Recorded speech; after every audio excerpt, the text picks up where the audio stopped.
মোহনলাল গ্রামের ধনী কৃষক ছিল। তার বউ গায়ত্রীর অসুখে সব জমি বেচে দিতে হয়েছিল।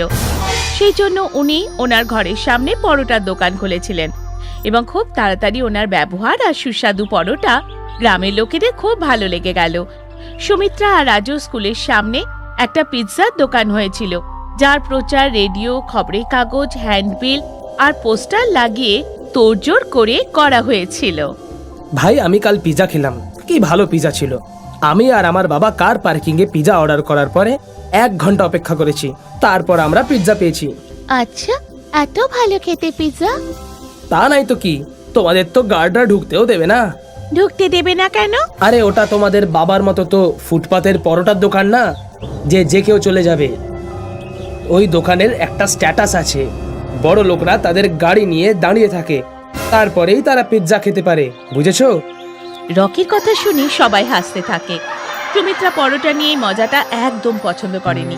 রাজু যখন স্কুল থেকে বাড়ি যাচ্ছিল তখন পিৎজার দোকানে লোকের ভিড় দেখে দাঁড়িয়ে পড়ে। সুমিত্রা ওকে বুঝিয়ে সুঝিয়ে বাড়ি নিয়ে আসে। বাবা বাবা, আমরাও পিৎজা খেতে চাই। ঠিক আছে বাবা, খাইয়ে দেবো একদিন। এখন আমি গরম গরম আলুর পরোটা বানিয়েছি, ওটা খাও। আমি খাবো না, আমি খাবো না, আমি পিৎজাই খাবো। দেখ রাজু, পিৎজার অনেক দাম, অত টাকা আমাদের কাছে নেই যে তোমাকে পিৎজা কিনে দেব, কিন্তু কথা দিচ্ছি যে একদিন তোমায় নিশ্চয়ই পিৎজা খাওয়াবো। না বাবা, আমার কালকেই পিৎজা চাই। যদি পিৎজা না পাই তাহলে আমি কিচ্ছু খাবো না। রাজু, জেদ করিস না, বাবা তো বলছে একদিন আমাদের পিৎজা খাওয়াতে নিয়ে যাবে। না দিদি, আমি কালকেই পিৎজা খাবো। রকি দাদা স্কুলে বলেছিল পিৎজা দারুণ খেতে হয়। আরে রাজু, ও একজন ডাক্তারের ছেলে, ওদের কাছে অনেক টাকা। চল এখন খাবার খা। পরোটা খেয়ে বাচ্চারা ঘুমিয়ে পড়ে, কিন্তু মোহনলালের চোখে ঘুম ছিল না। উনি নিজের গরিব হয়ে যাওয়াটাকে অসহায়ভাবে দেখছিলেন, যে নিজের বাচ্চাদের একটু খাওয়ার চাহিদা মেটাতে পারছেন না। ওনার চোখে জল চলে এলো। ভাবতে ভাবতে জানি না কখন উনি ঘুমিয়ে পড়েছে। পরের দিন সকালে বাচ্চারা স্কুলে যায়। আজও পুরো স্কুলে পিৎজা নিয়ে কথা হচ্ছিল। বন্ধুরা, কাল আমার জন্মদিন, আর কাল সন্ধেবেলায় আমার তরফ থেকে সবার জন্য পিৎজা পার্টি করছি। কাল রবিবার, স্কুলে ছুটি আছে। সবাই কাল সন্ধেবেলায় ভালো ভালো জামাকাপড় পরে চলে এসো, ঠিক আছে? দাদা, আমিও আসবো তো, আমাকে বললে না তুমি? না, তোমরা ওখানে যেতে পারবে না, ওখানে শুধু বড় লোকরা আসে, যাদের স্ট্যাটাস আছে। তুমি শুধু পরোটা খাও। চল রাজু, ওদের পিৎজার থেকে ভালো আর সুস্বাদু আমাদের পরোটা। আরে যাও যাও, বাঁদররা কিভাবে জানবে যে আদা কেমন খেতে? স্কুলের বাইরে যে পিৎজার পোস্টার লাগানো আছে সেটাই দেখতে থাকো আর পরোটা খাও, ভেবে নিও পিৎজা খাচ্ছ। রকি, এরকম ভাবে বলতে নেই। চলো সুমিত্রা, ও তো এভাবেই কথা বলে। রাজুর ফটো দেখে পরোটা খাওয়ার কথায় সবাই হাসতে থাকে। সুমিত্রা আর রাজুর খুব খারাপ লাগে। দুজনেই বাড়ি চলে আসে। আরে রাজু, এরকম মন খারাপ করে দাঁড়িয়ে আসো কেন? বাবা, আসলে কথা হলো, রকির কাল জন্মদিন, ও সবাইকে নেমন্তন্ন করেছে, কিন্তু আমাদের করেনি, কারণ ওখানে সব বড় লোকরা আসবে। ব্যাস এই ব্যাপার। কাল আমি তোমাদের জন্য দারুণ আলুর পরোটা বানাবো আর আমরা পার্টি করব।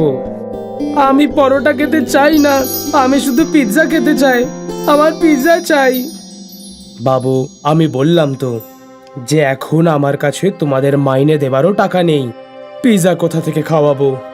এটা বলে মোহনলাল চোখে জল নিয়ে বাড়ির বাইরে পরোটার দোকানে চলে এলো। রাজু, তোমার এরকম বলা উচিত হয়নি। পিৎজা জেদ ছেড়ে দাও ভাই, যখন টাকা আসবে আমরা নিশ্চয় পিৎজা খাবো। এখনো অবধি আমাদের কাছে কি টাকা আছে? সবাই নতুন নতুন জামা কাপড় পরে, আর আমরা 2 বছর ধরে একই জামা পরি। আমরা কি কোনোদিন পিৎজা খেতে পারবো না দিদি? এরকম কথা নয় ভাই, আমরা একদিন নিশ্চয় পিৎজা খাবো। সেদিন রাতে রাজু খাবার খায়নি, পরে কেউ খাবার খায়নি। সকালে মোহনলাল উঠলো আর বাজারে চলে গেল। ফিরে এসে দেখলো রাজু তখনও ঘুমিয়ে আছে। সুমিত্রার থেকে জানতে পারলো যে রাজু এখনো রেগে আছে, আজও খাবার খায়নি। ওঠো বাবু, আজ আমি তোমাদের পরোটা পিৎজা খাওয়াবো, চলো ওঠো। বাবা, আমি বলেছি তো, যতক্ষণ না পিৎজা পাবো আমি কিচ্ছু খাবো না। মোহনলাল পরোটার মধ্যে চিজ, ফ্রুটস আর স্যালাড দিয়ে পিৎজা বানায়, কিন্তু হাজার বোঝানোর পরেও রাজু খেতে চায় না। সুমিত্রাও অনেক চেষ্টা করে রাজুকে বানানো, কিন্তু পারেই না। আজ রাতেও সবাই না খেয়েই ঘুমিয়ে পড়ে। মাঝরাতে রাজুর খুব খিদে পায়। ও রান্নাঘরে গিয়ে রেখে দেওয়া পরোটা পিৎজা খেয়ে নেয়। ওর খুব ভালো লাগে আর পরোটা পিৎজা খেয়েই যায়। মোহনলাল লুকিয়ে লুকিয়ে ওর খাওয়া দেখে। সকালে উঠে মোহনলাল বাজারে চলে যায়। ফিরে এসে সুমিত্রাকে ডাকে। সুমিত্রা, ও সুমিত্রা, হ্যাঁ বাবা, আসছি। এই নে টাকা, আর স্কুল থেকে আসার সময় পিৎজা নিয়ে আসিস। বাবা, টাকা কোথা থেকে এলো? এসেছে কোথাও থেকে। আর হ্যাঁ, আমি টিফিনে পরোটা পিৎজা রেখে দিয়েছি, খেয়ে নিস মনে করে। সুমিত্রা যখন বাড়ি থেকে স্কুলের জন্য বেরোচ্ছিল তখন বাবার সাইকেল বাইরে ছিল না। বুঝতে দেরি হয়নি যে বাবা সাইকেল বিক্রি করে টাকা এনেছে। সুমিত্রা রাজু স্কুলে পৌঁছে যায়। স্কুলে কাল রকের পিৎজা পার্টি নিয়ে কথা হচ্ছিল। সবার মুখে শুধু পিৎজার কথা। টিফিনে সুমিত্রা আর রাজু পরোটা পিৎজা খাচ্ছিল। ওখানে রীতা আসে। আরে, তোমরা এটা কি খাচ্ছ? এটা আমাদের বাবা বানিয়েছে, পরোটা পিৎজা। হ্যাঁ, এই স্পেশাল ডিশ বাবা বানিয়েছে। নাও, তুমিও খাও, খুব ভালো খেতে। আরে বাহ, দারুণ পরোটা পিৎজা বানিয়েছে তো। এটা তো দারুণ পরোটা পিৎজা। এসো সবাই দেখো পরোটা পিৎজা। কাল পার্টি পিৎজা থেকেও অনেক বেশি ভালো খেতে। সুমিত্রা প্লিজ, আমাকেও এক টুকরো দাও না। হ্যাঁ হ্যাঁ রকি, এই নাও। বাহ, সত্যি দারুণ খেতে এটা পরোটা পিৎজা। এরকম তো আমি জীবনেও খাইনি। শিগগিরই পুরো গ্রামে পরোটা পিৎজার কথা ছড়িয়ে পড়ল। সুমিত্রা ওর বাবাকে পরোটা পিৎজা বানানোর কথা বলল। এখন ওদের দোকানে প্রচুর ভিড় হতে শুরু করলো। পিৎজার দোকানে গ্রাহকদের সংখ্যা ক্রমশ কমতে লাগলো। পিৎজার দোকান প্রায় বন্ধ হতে যাচ্ছিল। তখনই একদিন পিৎজার দোকানের মালিক নিজে মোহনলালের কাছে এলো। মোহনলাল বাবু, আপনার পরোটা পিৎজার খুব নাম শুনেছিলাম, আজ টেস্টও করলাম। সত্যি দারুণ খেতে। তোমার হাতে তো জাদু আছে। অনেক ধন্যবাদ। কেননা আমরা দুজনে মিলে কাজ করি। আপনি আমার দোকান চালাবেন, আমি ফান্ডিং আর মার্কেটিং দেখে নেব। যা লাভ হবে অর্ধেক অর্ধেক নিয়ে নেব। মোহনলালের এই প্রপোজাল ভালো লাগলো। দুজনে মিলে একসাথে কাজ করতে লাগলো। তাই পিৎজার টেস্ট আর ভালো মার্কেটিং এর জন্য খুব শিগগিরই ওনার দোকান অনেক শহরে খুলে গেল। এখন মোহনলাল বাবু নামে পরিচিত হলো। শহরের বিরাট বড় বাংলোতে থাকতে শুরু করলো। সোনপুর গ্রাম বাঁশ ক্ষেতের জন্য প্রসিদ্ধ ছিল। ওখানে অনেক বছর ধরে বাঁশের খুব ভালো চাষ হতো। দীনেশেরও একটা ছোট্ট বাঁশের ক্ষেত ছিল। ওর ছেলে রাজেশও ওই ক্ষেতেই কাজ করত। এই যে রাজেশ, আমাদের যে বাঁশের অর্ডারগুলো এসেছিল, তুমি কি সেগুলো পাঠিয়ে দিয়েছো? হ্যাঁ হ্যাঁ বাবা, আমি তো কালকে বিকেলেই ওগুলো পাঠিয়ে দিয়েছিলাম। ওরা যদি সময় মতো অর্ডার পেয়ে যায় তাহলে আজকে বিকেলের মধ্যে আমাদের পেমেন্টটাও চলে আসবে।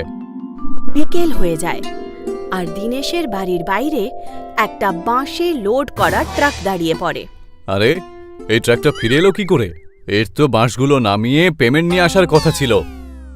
দীনেশ ভেতর থেকে রাজেশকে ডেকে পাঠায়। রাজেশ যখন বাইরে আসে তার চেহারা খুব উদাস মনে হচ্ছিল। রাজেশ, এই দেখো, এই ট্রাকটা ফিরে চলে এসেছে। হ্যাঁ বাবা, আমি তো জানি। শহর থেকে বাঁশের খরিদ্দারদের ফোন এসেছিল আমার কাছে। ওরা আমাদের থেকেও কম দামে বাঁশ পেয়েছে কোথাও, সেই জন্য আমাদের কাছ থেকে আর ওরা বাঁশ কিনবে না। আরে, কিন্তু ওরা কোনো কিছু না বলে এরকম কি করে করতে পারে? আমাদের পয়সার এখন খুব দরকার। এখন আমরা এত বাঁশ নিয়ে কি করব? তুমি ওনাদের বলো যে আমরাও কম দামে দিয়ে দেব। কিন্তু বাবা, আমি ওনাদের সাথে কথা বলেছি, কিন্তু ওরা কোনো মতেই আমাদের কাছ থেকে বাঁশ কিনবে না বলেছে। এমনকি আমি ওদের এটাও বলেছি যে আমরা অর্ধেক দামেও বাঁশ দিতে রাজি আছি, কিন্তু ওরা তাও রাজি হলো না।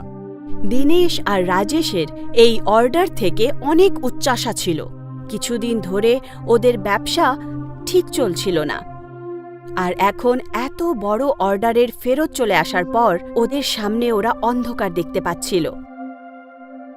একদিন রাজেশ দীনেশের কাছে গেল আর বলে, বাবা তুমি একদম চিন্তা করো না তো, আমি ঠিক করে নিয়েছি যে এখন আমরা এত বাঁশ নিয়ে কি করব।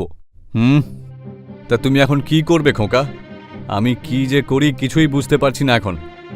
আমি আমার সব বন্ধুদের কাছে সাহায্য চাওয়ার চেষ্টা করেছি, বুঝেছো, কিন্তু কেউ সাহায্য করতে রাজি হয়নি। এখন প্রত্যেকেরই পরিস্থিতি খুব খারাপ। মার্কেটে বাঁশের দাম দিনের পর দিন নিচে চলে যাচ্ছে। আরে হ্যাঁ বাবা, এই জন্যই তো আমি ঠিক করেছি যে আমরা আর এই বাঁশের ব্যবসা করব না। আরে আমাদের কাছে আর কি আছে বলো তো খোকা? আমরা আর কি করতে পারি? আরে বাবা, এবার আমরা পিৎজা তৈরি করব। সে কি পিৎজা? সেটা কিভাবে? বাবা, আমার বন্ধু শহর থেকে ফোন করেছিল, আমি ওকে আমার অবস্থার কথা বললাম, তখন ও আমাকে একটা খুব ভালো উপায় বলল। শহরে পিৎজা নাকি খুব বেশি বিক্রি হয়, নানান রকমের পিৎজা পাওয়া যায়। ওখানকার ইয়াং লোকেরা নাকি বাঁশের পিৎজা খেতে খুব ভালোবাসে। এটা আসলে বাঁশের ভেতরটা ফাঁপিয়ে নিয়ে পিৎজা বানানো হয়, বুঝেছো? আমরাও বাঁশের পিৎজার ব্যবসা শুরু করে দিই। কিন্তু খোকা, আমরা তো এর ব্যাপারে কিছুই জানি না, তাই না? বাবা তুমি চিন্তা করো না, আমার বন্ধু আমাকে বলেছে সব রকম সাহায্য আমাকে করবে। রাজেশ দিনেশের সাথে মিলে বাঁশের পিৎজা বানানোর সমস্ত প্রস্তুতি নিচ্ছিল, আর তারপর আস্তে আস্তে বাঁশের পিৎজা বানানো শিখে যায়। তারপর ও নিশ্চিত করে যে ও একটা দোকান খুলবে।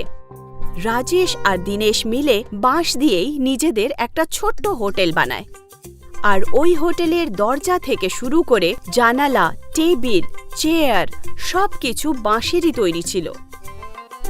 শুরুতে ওদের হোটেলে কোনো লোক আসতো না, কিন্তু একদিন কলেজের দুটো ছেলে ওদের হোটেলে আসে। আরে বাহ সুরেশ, বাহ কি সুন্দর হোটেলটা, তাই না? এটা তো পুরো বাঁশ দিয়ে তৈরি রে, আর এখানে লেখা রয়েছে আমাদের স্পেশালিটি বাঁশের পিৎজা। এবার তাহলে আমরাও একটা বাঁশের পিৎজা ট্রাই করে দেখে নিই। হ্যাঁ হ্যাঁ হ্যাঁ, চ আমি আমি আমি অর্ডার করছি। সুরেশ আর বিবেক দুটো বাঁশের পিৎজার অর্ডার দেয়। আরে বিবেক, তুই লক্ষ্য করলি এখানকার সব চেয়ার টেবিলও দেখছি বাঁশ দিয়ে বানানো হয়েছে। আর দেখ না, এই বাঁশ দিয়ে কি সুন্দর ডিজাইনও করা হয়েছে। হ্যাঁ রে, আজকালকার এই প্লাস্টিকের জামানায় এই ইকো ফ্রেন্ডলি হোটেলটা কিন্তু সত্যিই দারুণ। এইভাবেই কিন্তু আমাদের সবার ইকো ফ্রেন্ডলি জিনিসের ব্যবহার করা উচিত। আমি এই হোটেলের মালিকের সাথে কথা বলি বরং, যে উনি এরকম হোটেল বানানোর প্রেরণা কোথা থেকে পেলেন। বিবেক আর সুরেশ দিনেশকে ডেকে ওনাকে কিছু প্রশ্ন জিজ্ঞেস করে। না না, মানে সত্যি আপনার হোটেলটা দারুণ, আপনি এসব কি করে করলেন বলুন তো? দিনেশ ওই দুজনকে নিজের পুরো কাহিনীটা শোনায়। বিবেক আর সুরেশের দিনেশের এই কাহিনীটা খুব পছন্দ হয়। আচ্ছা, আপনার বিজনেস কি ঠিকঠাক চলছে? মানে আপনার কি সঠিক লাভ হচ্ছে? দেখো, এই মুহূর্তে তো আমাদের এখনো লাভ সেরম হয়নি, তবে আমার পুরো বিশ্বাস যে আমরা পরে অবশ্যই লাভ করবই করব। হ্যাঁ, একদম আলাদা রকম কিছু করেছেন, আপনার লাভ নিশ্চয়ই হবে। আমরাও আপনার সাহায্য করতে চাই। আমাদের একটা ইউটিউব চ্যানেল আছে, ওতে আমরা নতুন নতুন জিনিস দেখাই। আপনি যদি চান তাহলে আপনার হোটেলের ব্যাপারে আমরা আমাদের ইউটিউব চ্যানেলে দেখাতে চাই, আর ইনস্টাগ্রামেও দেখাতে চাই আপনার হোটেল। তাহলে বাইরে সবাই আর কলেজের স্টুডেন্টরাও মোটামুটি সবাই আপনার হোটেলের ব্যাপারে জানতে পেরে যাবে, আর আপনি এতে অনেক লাভবানও হবেন। সুরেশ আর বিবেক ওখানকার বাঁশের পিৎজা খায়। দুজনেরই ওই পিৎজাটা খুব পছন্দ হয়। দুজন নিজের কলেজের ফ্রেন্ডসের জন্যেও বাঁশের পিৎজা প্যাক করিয়ে নেয়। আর তারপর পরের দিন ওরা পুরো টিম নিয়ে ওদের হোটেলের বাইরে একটা ভিডিও বানায়, আর বাঁশের পিৎজা বানানোর রেসিপিটাও শ্যুট করে নেয়। আর তারপর সেই ভিডিওটা ওরা নিজের ইউটিউবে আপলোড করে দেয়। আরে তোমরা আমার সাহায্য করার জন্য এসেছো, আরে এর জন্য তো আমি তোমাদের কাছে কৃতজ্ঞ। আরে না না আঙ্কেল, এরকম নতুন জিনিসগুলোই তো আমরা প্রমোট করতে চাই, আমাদের কাজ। আজকালকার দিনের যুব সমাজকে এরকম ইকো ফ্রেন্ডলি আর পরিবেশের ক্ষতি করে না জিনিসগুলোর দরকার সবচেয়ে বেশি রয়েছে।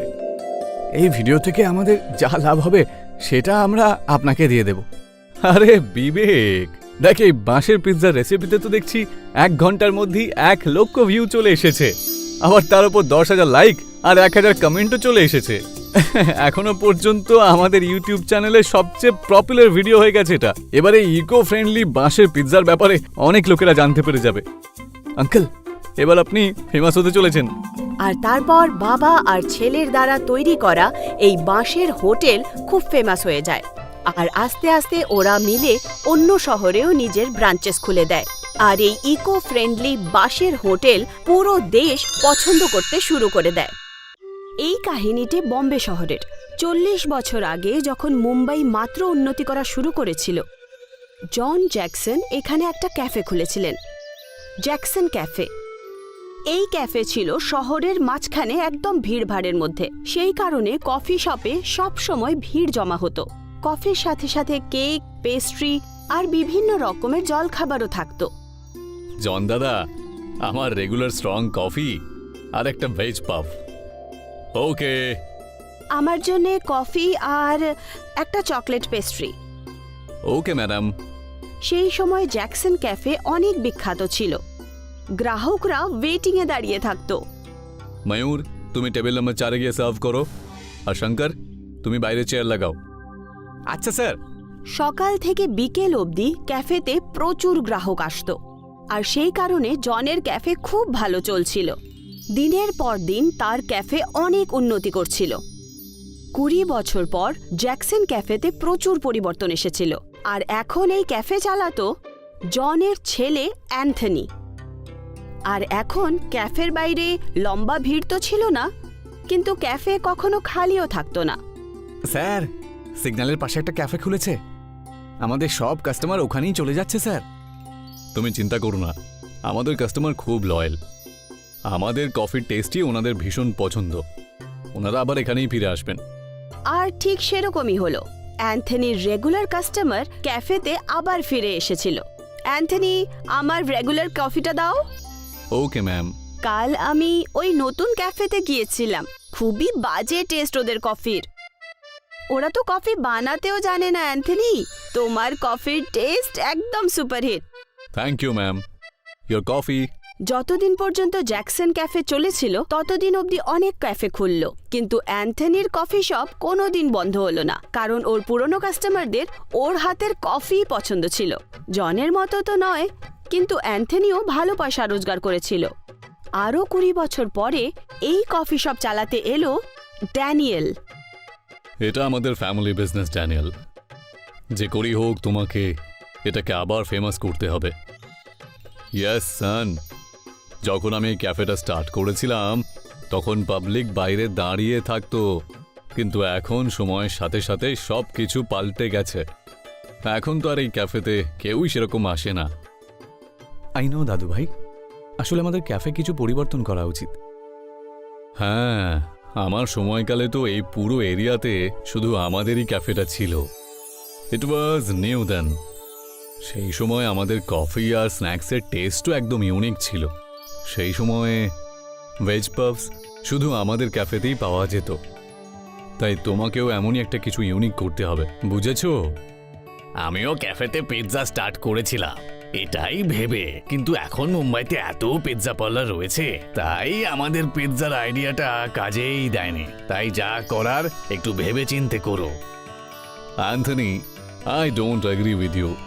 ড্যানিয়েল, তুমি নতুন কিছু চেষ্টা করো। আচ্ছা দাদু ভাই, গিভ মি সাম টাইম। আমার পুরো বিশ্বাস যে আমি জ্যাকসন ক্যাফেটাকে আবার পপুলার করতে পারি।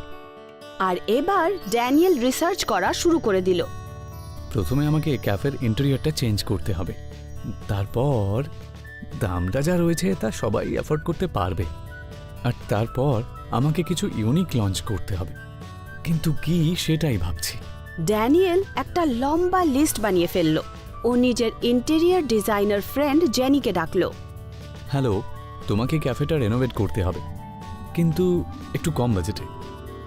এই জায়গাটা খুব সুন্দর। এখানে অলরেডি এতগুলো অ্যান্টিক পিস আছে, শুধু ব্রাইট কালার আর রিপেয়ারমেন্টের দরকার আছে, আর একটু লাইটেরও দরকার। গ্রেট, তাহলে কাজ শুরু করা যাক। জেনি পরের দিন থেকেই কাজ করা শুরু করে দিল। সমস্ত সাদা দেয়ালে ও রঙিন পেইন্ট করে দিল, আর ক্যাফের সমস্ত ফার্নিচারকে নতুন করে অ্যারেঞ্জ করে দিল। আর 1 সপ্তাহে পুরো ক্যাফে চেঞ্জ হয়ে গেল। নাইস, এখন সত্যি দারুণ লাগছে। এবার অবশ্যই কাস্টমাররা আসবেন। নিশ্চয়ই আসবে। আমরা কি নাম বদলাতে পারি? না। আমরা কি শুধু 3.0 অ্যাড করতে পারি? তার মানে? Jackson 3.0 café. Yes, that's a great idea. Finally Jacksons ক্যাফের বোর্ড চেঞ্জ হয়ে গেল, আর ড্যানিয়েল তৈরি ছিল ক্যাফে শুরু করার জন্য। ক্যাফে বাইরে থেকে অনেক আকর্ষক দেখাচ্ছিল, আর সেই কারণে ইয়াংস্টাররা ভিড় লাগিয়ে দাঁড়িয়েছিল। ড্যানিয়েল ওই সমস্ত স্ন্যাক আইটেম বিক্রি করতে শুরু করে দিল যা আজকালকার ইয়াংস্টাররা খেতে ভালোবাসে। একটা ফ্রেঞ্চ ফ্রাইজ আর দুটো বার্গার। আমার জন্য একটা চিকেন পিৎজা। Okay sir. শুরুতে অনেক কাস্টমার আসতে শুরু করলো। কলেজ যাওয়ার বাচ্চারা ক্যাফেতে এসে সেলফি তুলতো আর সেগুলোকে সোশ্যাল মিডিয়াতে পোস্টও করে দিত। এটা দেখে ড্যানিয়েল খুব খুশি হলো। ওর বংশীয় ক্যাফে আরেকবার হিট হয়ে যাচ্ছিল। কিন্তু সময়ের সাথে সাথে গ্রাহক আসা কম হয়ে গেল আর আস্তে আস্তে ক্যাফে খালি থাকতে শুরু করলো। আর এবার ড্যানিয়েল চিন্তিত হয়ে পড়ল। এইভাবে চললে যারা কাজ করছে তাদের মাইনেই দিতে পারবো না। আমাকে কিছু না কিছু একটা করতেই হবে। সে চিন্তিত মনেই বাড়ি পৌঁছলো। কি হলো, এত চিন্তায় রয়েছো কেন? দাদু ভাই, ক্যাফের সেল অনেকটা নিচে নেমে গেছে। বেশ ভালোই লস হচ্ছে। কিচ্ছু বুঝতে পারছি না যে আমি কি করব। নতুন কিছু ভাবো, এমন একটা ডিশ যেটা খাবার জন্য কাস্টমার শুধু তোমার কাছেই আসে। Something unique. দাদুর এই পরামর্শ ড্যানিয়েলের ঠিক মনে হচ্ছিল।